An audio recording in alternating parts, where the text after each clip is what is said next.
Pirms vairākiem gadsimtiem ceļot baznīcu, tika rūpīgi izvēlēta vieta, lai dievnams kalpo dievam par godu, un lai visu to varētu pamanīt jau no tālienes. Vidzemes pusē no pagātnes līdz mūsdienām saglabājušās vienas no lielākajām lauku baznīcām Latvijā, kas pārsteidz ne tikai ar savu apjomu, bet arī ar sakrālajām mākslas vērtībām. 12. sērija – skanošie Latvijas dievnami Vidzemē, Jaunpiebalga un Trikāta. Trikātas Svētā Jāņa evaņģēliski luteriskā baznīca ir luterāņu dievnams, kas atrodas Valmieras novada Trikātā. Sākotnēji Trikātā baznīca celta jau 13. gadsimtā, tā bijusi no koka un atradusies Trikātas centrā, kur tagadējā kapsēta. Pirmā mūra baznīca minēta 1607. gadā. Tā bijusi maza lauku baznīciņa, taču dažus gadus vēlāk jau mācītājs sūdzējies, ka baznīcas jumts ir caurs un nekur nevar tvērties, ne kancelē, ne altārī. Un tādu baznīcu pusagrūšā stāvoklī atrod zviedri, kuri nolēma ar Zviedrijas karaļa Kārļa 11. kases atbalstu celt mūra baznīcu vecās baznīcas vietā. Sākotnēji baznīcai bija koka tornītis, taču drīz pēc baznīcas uzcelšanas šis tornītis nodega, jo baznīcā izcēlās ugunsgrēks. Draudze tornīti atjaunoja, taču bija Ziemeļu kara gadi, un Krievi iebrūkot Trikātā nodedzina baznīcu. Un ņemot vērā tā laika kara apstākļus, baznīcas draudze vairs šo tornīti neatjauno. Un tā vairākus gadus baznīca stāvējusi bez torņa. Un šis tornis ir celts tikai 1858. gadā, un to cēla priekulietis Mārcis Sārums, kurš cēls vairākas baznīcas Vidzemē. Trikātas baznīca atrodas lauka vidū, kalna galā, ezera krastā. Un ceļotājiem var šķist neparasti, kādēļ dievnams ir atstatus no apdzīvotas vietas. Pētot vēstures faktus, var secināt, ka Zviedrijas karalis licis dievnamu celt senajā kulta vietā, lai cilvēkus novērstu no pagānu ticības un tuvinātu kristietībai.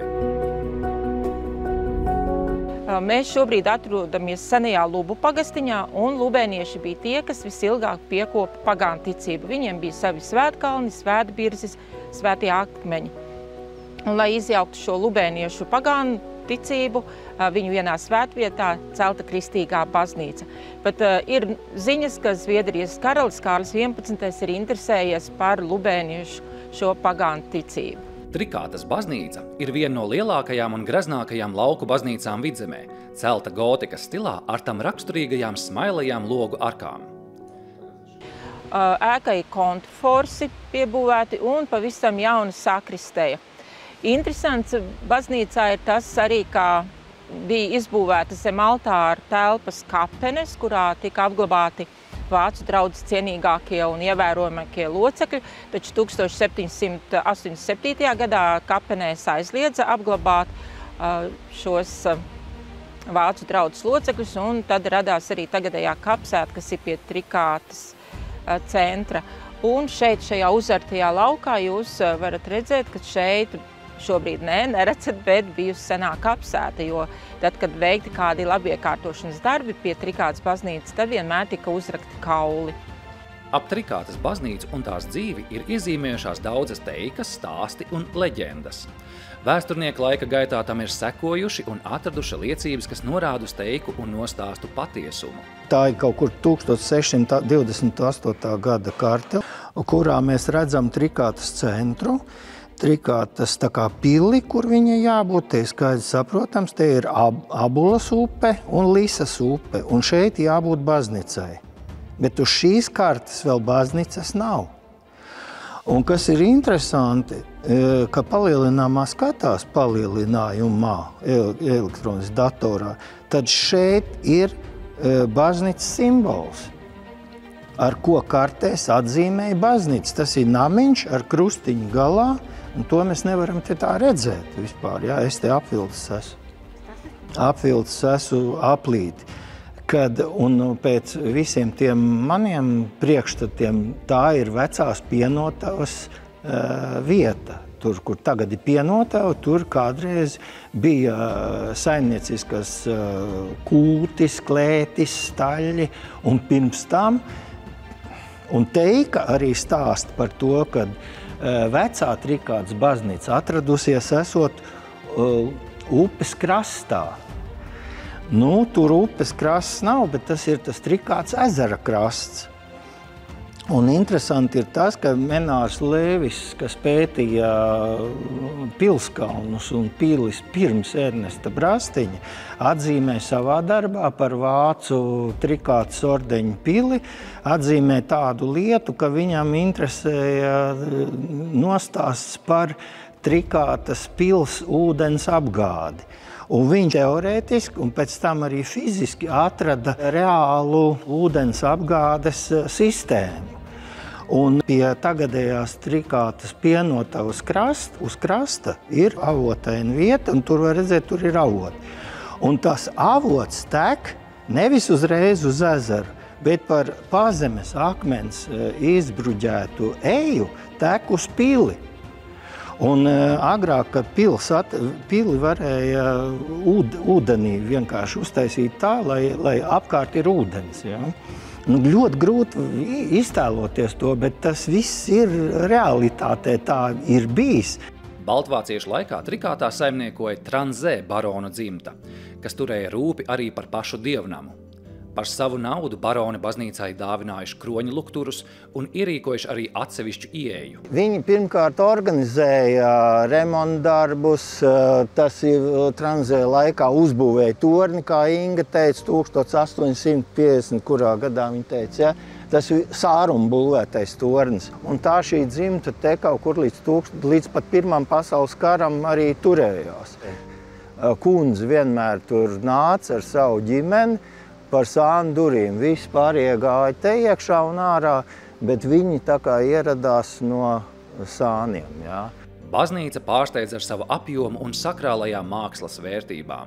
Pienākot Trikātas baznīcā, mēs jau redzam cilni, kurš ir veidots pateicoties Zviedrijas karalim Kārlim 11. jo ar viņa kases atbalstu celta Trikātas baznīca. Un cilnī jūs redzat divus savstarpēji savītus cērburtus, skaitli 11, karaļa kroni un gadskaitli 1696.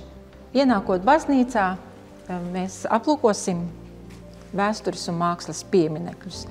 Viens no pieminekļiem ir cilnis Kristus kristīšana, kas ir redzama virs sānu izejas. Ciļņa autors nav zināms, bet datēts ar 18. gadsimta pirmo pusi. Nākamā vēstures liecība baznīcā un vēstures piemineklis ir kancele. Kancele gribas arī domāt, ka datēta 1696. gadu un ir vienīgā iekārta, kas saglabājusies no baznīcas uzcelšanas. Kancele ir veidota kogriezumā un dekorēta ar vēlā baroka elementiem. Savukārt pretējā draudzes telpas pusē virs balkona atrodas skanīgās dievnama ērģeles. Šis instruments ir vairāk nekā 150 gadus vecs, un joprojām tas ir oriģinālajā komplektācijā, oriģinālajā substancē, kas ir īpaša vērtība un arī īpaša atbildība, jo, manuprāt, no visiem Trikātas baznīcā esošajiem kultūras pieminekļiem šis būtu tas trauslākais, jo, lai varētu skanēt viņš koncertos un lai varētu arī dievkalpojumos viņš skanēt, viņam tiešām ir jābūt nevainojamā stāvoklī un katrai detaļai ir jābūt savā vietā.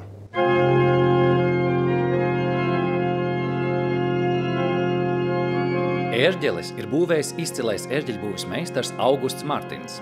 Instrumentam ir 13 manuāļi, laika gaitā tās ir uzturētas un koptas, saglabājot to unikalitāti. Valodā ir rakstīts, kad ir iesvētīts 1867. gada 21. maijā ērģeļa būvētais Augusts Martins no Rīgas, bet pats viņš bija dzimis Prūsijā. Šis ir meistara 62. opus. Interesanti, ka pie šī te uzraksta vēl ir papildinājums, kas ir tapis vēlāk un kas iespējams ir meistara dēla rokas veidots. Tas ir par to, ka pats Augusts Martins ir miris 1891. gadā. Tā kā varētu teikt arī šāds te dēlīts ir saudabīga epitāfija meistara veidotajā instrumentā. Baznīcas centrā ir altāra telpa ar gleznu Kristus un Svētais Pēteris uz jūras. Savukārt zem altāra daļas atrodas kripta, kur senatnē tika apglabāti vācu draudzes ievērojamākie locekļi, taču 1775. gadā kapenes tika aizmūrētas. Zināms, ka šeit apglabāti arī baroni von Transē senči, un par to liecina arī atrastās epitāfijas. Šeit vairs nav ne sarkofāgu, ne šo zārku, bet ir saglabājušies senie vainagi, kas ir metālā veidoti ar porcelāna rozītēm. Baznīca ir pārcietusi dažādus laikus, taču draudze nekad dievkalpojums nav pārtraukusi. Tie notikuši arī kara laikā. Karā netika cietusi, jo šeit frontes līnija negāja, taču vāciešiem atkāpjoties no Trikātes arī tālāk, viņi draudējuši baznīcu uzspridzināt. Taču pēc nostāstiem vecie trikātieši stāsta, ka mācītājs ar visu savu ģimeni ienāca baznīcā un teica, lai tas spridzina kopā ar viņu, un tā paglābdams baznīcu no iznīcības. Interesantu likteni ir piedzīvojuši arī baznīcas zvani. 1723. gadā draudzei nācās vest uz Rīgu pārliešanai pārplīsušo zvanu. Trikāts toreizējais mužkungs Krūzemanis solās sekt visus izdevumus, taču viņš doto solījumu nepilda. Līdz ar to visi izdevumi gulstas uz zemnieku pleciem. 1844. gada Ziemassvētku zvans pārplīsa otrais. Tā vietā nākamā gadā pārveda jaunu zvanu, otru tik smagu. Taču arī tam nav ilgs mūžs. Pēc 30 gadiem tajā rodas plaisa. 1875. gada 10. aprīlī sāk skanēt jaunā Vācijā par 300 rubļiem pirktā zvana balss.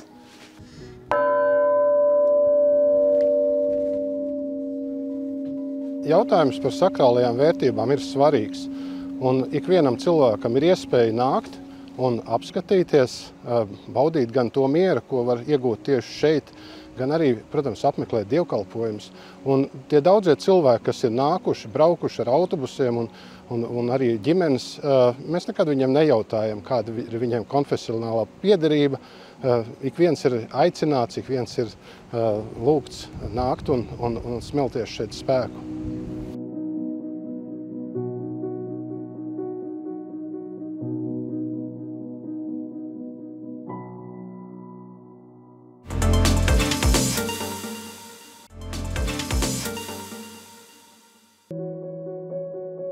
No Trikātes mūsu tālākais ceļojums ved uz Jaunpiebalgu. Šeit rodam lielākā luterāņu baznīca ārpus Rīgas – Svētā Toma evaņģēliski luteriskā baznīca. Šī baznīca ir būvēta 1804. gadā pabeigta, un iniciators bija Kristofs Reinholds Gergensons. Ēka bija šaura, bez jumta torņa, bez tām sāna izbūvēm. No 1871. līdz 1873. gadam pēc arhitekta Johana Matijas von Holsta projekta baznīcu pilnībā pārbūvēja un paplašināja. Tādējādi dievnams ieguva 800 sēdvietas. Neogotiskais stils, jā, to jau ir iepriekš tādi gudri ļaudis kā Vitolds Mašnovskis aprakstījis, ja, ka lūk, neogotiskā akmens mūra baznīca ir bijis pieaicināts arī īpašs arhitekts Johans Matijas Holsts, ja, pēc viņa projekta ir veidots dievnams. Un te lūk, es varu teikt, ka lasot, pētot šo Kelbrantu laiku, teikšu, ka Kelbranti bija tie, kuri gribēja lepnāk, labāk kā citiem, gribēja ar kaut ko izcelties. Un ja rakstos ir teikts, ka tikai pēc šī arhitekta ir divas tādas baznīcas, Jaunpiebalgā un Vilandē, nu tad tā laikam ir taisnība. Un tad, kad dievnams tika restaurēts, tad arī iekšpuses visi tie musturi skaistie, kurus jūs varat vērot, ja, tie lūk ir no šī Kelbranta laika, no 1873. gada, kad tika šīs te krusta būve saucamā uz abām pusēm, ja, piebūvēta. Jo sākumā bija dievnams balts, kā jau es teicu, ja, bez jumta torņa, maza, balta, neliela, šaura ēka. Zvaigžņotiem griestiem liela un cēla. Dievnams pārsteidz ar savu plašumu arī tās iekštelpās un filigrāni veidotu gotiskā stila interjeru. Šīs koka daļas, tāpat arī altāris un kancele, tās ir no 1834. gada. Un interesanti, ka pētot tieši par baznīcu neatradu šī koka amatnieka uzvārdu, bet pētot par amatniekiem bija šis pieraksts neidāls. Vārds nebija minēts, bet ka lūk ir šos krāšņos darinājumus veicis šis meistars. Bet ja mēs tā rūpīgi ieskatāmies, tad lūk ne tikai šie uzraksti, lai kungs, lai svētītu tavu ieiešanu un iziešanu, bet lūk arī šie grieķu alfabēta burti alfa un omega, tā tad visa sākums un beigas, kas raksturo. Nu, un šie krāšņie griestu gleznojumi, tie ir no Gelbrantu laikiem. Tie ir tādi arī atjaunoti. Attiecībā uz Jaunpiebalgas skaistajiem divnuma lukturiem, tā ir tāda ļoti brīnišķīga vērtība mums un ļoti tādi īpatni viņi ir. Un daudz vēsturiskā materiāla, nu, pieņemsim, es arī neesmu atradusi nekur, kas tad ir viņu tāds autors vai kur viņi tā kā ir iegādāti un kāds, tas acīm redzot vēl notiek, jāpiemeklē. Bet kā viens no senākajiem ir Gelbrantā tātad patēna, kas ir vēl no tiem ļoti, ļoti senajiem pirmsākumiem. Tas ir ar visu ierakstu, tur vēl ir virsū, tātad to arī var, es nezinu, vai gaismiņa parāda. Tātad šī te ir oriģināla patēna. Nu, pārējie trauki mums, protams, arī ir, bet viņi ir jau mazliet vēlāks laiks, jā. Īpaši jauni cilvēki, tad, kad vadīja ekskursiju, vienmēr jautā, vai jums ir baznīcā kāds noslēpums? Un es vienmēr saku, ir noslēpums. Un mēs atveram slepenās durvis, pa kurām ieiet mācītāji uz kanceli katru dievkalpojumu. Un, protams, ar to noslēpums vēl nebeidzas.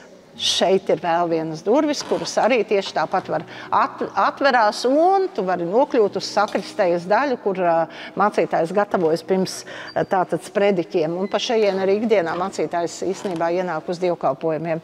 Svētku reizēs, protams, mācītājs nāk pa galvenajām durvīm, tātad gājienā vai jeb, kā savādāk to sauc, procesijā. Jaunpiebalgas baznīcā 2 gadu garumā norisinājās restaurācijas darbi. Šodien dievnams ir kopts un uzturēts, un pateicoties vēsturiskajām ērģelēm, tajā norisinās dažādi ērģeļu mūzikas koncerti. Jaunpiebalgas baznīca pie pirmā instrumenta tika jau 1830. gadā.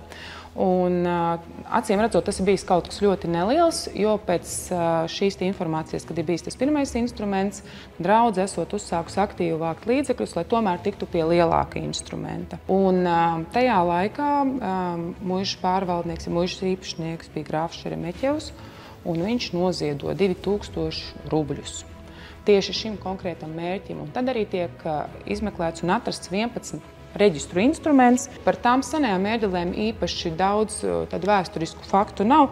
Vien tas, ka 873. gadā viņas tiek pārbūvētas un pārtaisītas. Bet pie šīm ērģelēm Jaunpiebalgas evaņģēliskā luteriskā draudze tiek jau 1914. gadā. Pateicoties tā laika ērģelniekam, komponistu un rakstnieku Marģera Zariņa tēvam Oto Zariņam.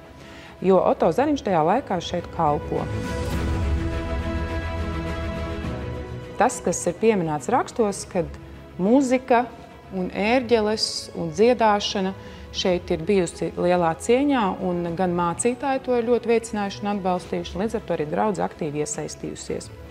Un Oto Zariņam mācītājs uztic šī instrumenta izvēli, iegādi un atrašanu. Nu, tad, protams, apzinoties to, ka viņam pašam tās visas lietas nav tik skaidrs, viņš mācītāji rosināt, dodas meklēt palīdzību un Viņš zina, ka Latvijā ir 2 ērģeļu būves firmas, kas tajā laikā būvē, bet viņš aizdodas ciemos uz Rīgu, uz Vecās Ģertrūdes baznīcu pie Oskara Šepska, kas tur kalpo par ērģelnieku. Oto Zariņš Oskaram Šepskim izstāstījis, ka draudze vēlas tādu instrumentu, kas kalpot koncertu vajadzībām. Tādējādi Oskars Šepskis ieteicis veikt aptauju starp vācu ērģeļbūves firmām. Kad materiāli iegūti un apkopoti, tika pieņemts lēmums. Par vislabāko piedāvājumu viņš atzīst tieši šīs te vācu Bavārijas ērģeļbūves firmas Steinmeier instrumenti, ja piedāvājumi tajā laikā, jo instrumenti jau vēl nav. Un tieši dēļ reģistru krāsām, pasakot to, ka pirmkārt, kā jūs redzat, šeit ir iezīmēts 3 dažādās krāsiņās, tad šis nelielais, šie 5 reģistri ir pedāļu reģistrācijai, šeit ir pirmajam manuālim šī te pelēkā līnija, un šī sarkanie reģistri, šis gals tie ir tātad 2. manuālim. Un tieši tas, ka 2. manuāls ir bagātīgāks, kas nav raksturīgi tā laika ērģelēm būvējot, un līdz ar to krāsaināk un vairāk reģistru. Un īpaši viņš izcēla, ka īpaši skaists būs šo taisni Jūbalflota reģistrs. Man kā ērģelniecei viens no mīļākajiem. Tāds kā solo reģistrs maigs. Vēl viņš, protams, piezīmē, ka vokšķelēstis. Viņām liekas, ka tas varētu tāds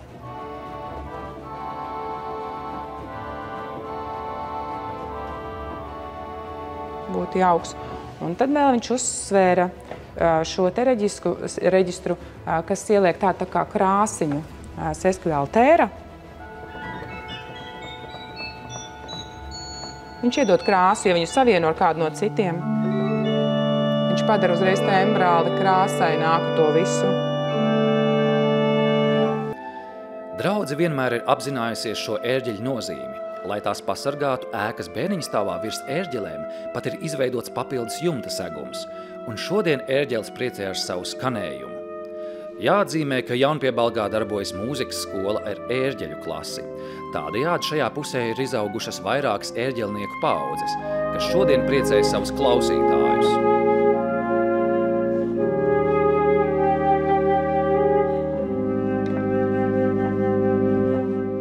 Ikdienā dievnams nav atvērts, taču uz apmeklējumu ir iespējams pieteikties, un viesus gaida kāds īpašs pārsteigums.